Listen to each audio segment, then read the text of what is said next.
l'auditorium de Thiès, et ça nous avons des preuves parce que nous tous nous avons essayé d'organiser des événements culturels là-bas, mais c'est comme si on mettait une barrière sur cet édifice qui nous appartient, nous Thiessois.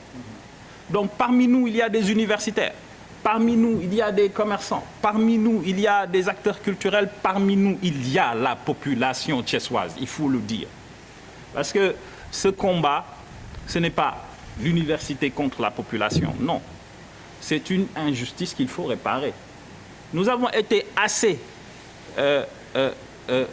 loyalistes, nous avons été assez courtois de leur avoir laissé ces bâtiments-là pendant plusieurs années, sans broncher.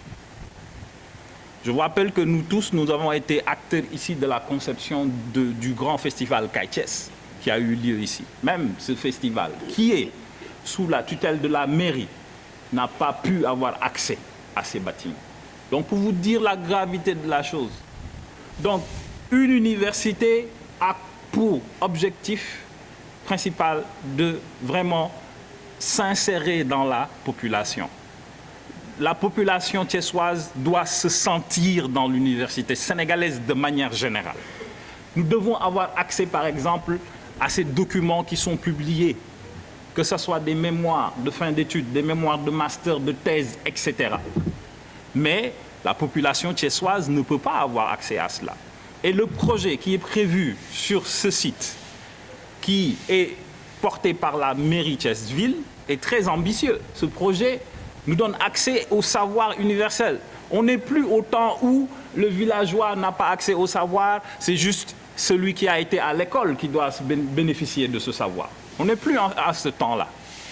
Le temps est révolu. Maintenant, la médiathèque qui doit être conçue là-bas, plus qu'une bibliothèque, parce que dans une médiathèque, vous avez une bibliothèque, vous avez un serveur qui peut vraiment emmagasiner tout ce qui est accessible comme document académique ou littéraire ou culturel. Mais cela va servir la population thiessoise. Cela va servir d'abord à la population de se connaître. D'abord, parce que la population thiessoise doit savoir quelle diversité il y a ici. Nous avons toutes les cultures du monde ici. N'est-ce pas? Donc, nous devons avoir un lieu qui catalyse cette diversité culturelle à travers une procédure accessible, à travers une institution gérée par la population. Et qui représente la population? C'est la mairie, l'autorité territoriale. Donc, pour ce faire, nous avons besoin de l'adhésion de tout Thiessois. Bientôt, des pétitions vont être lancées en ligne. Nous allons même convoquer et amener dans ce combat les étudiants même de l'université de Thiès, parce que c'est dans leur intérêt. Quand ils sortent de l'université, le premier problème, c'est avoir un stage. Qui connaît un centre multimédia comme une médiathèque sait que ça peut brasser moult opportunités d'emploi en formation connexe pour vraiment améliorer ses capacités en soft skills, par exemple.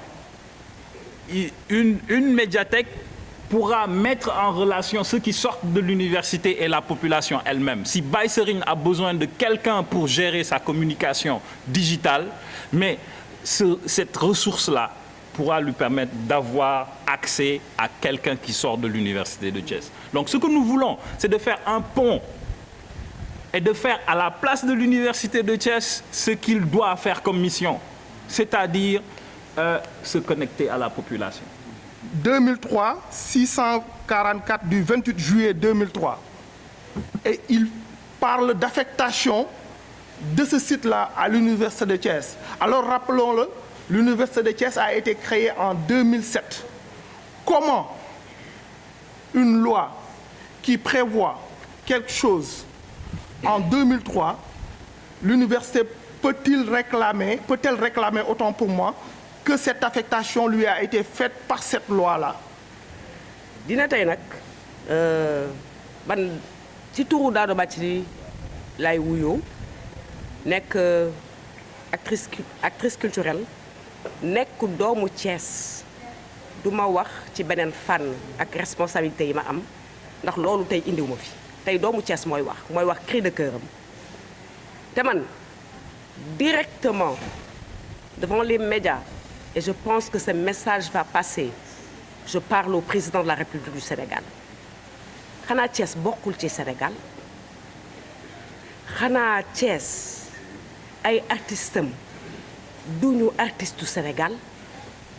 Comment on peut avoir les premières manufactures des arts décoratifs, le premier artisanat du Sénégal, le premier maire de Thiès, Léopold Sédar Senghor, Thiès nekk une ville de diversité culturelle, Thiès nekkoon une ville qui évolutionnait sur le plan culturel et artistique.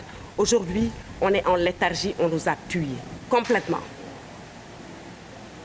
Dara du ñëw Thiès, du financement pour secteur culturel yu am doole du soutenir artistes Thiès yi lu am doole léegi nag ñun suñuy place moomatuñ ko lépp ñu ngi koy jël di ko privatiser pour ñu def léegi événement dañuy dem ci mbedd bi wala ñu ñëw seet suñu benn xarit boo xam ne acteur culturel la dafa dund lu ñu dundoon moom bi mu ci maaree mu ne maa ngi gàddaayu immigré bu ma ñëwee dinaa tabax place boo xam ne lu ñu bëgg def nañ ko def muy bàyyi Serigne Sam mi toog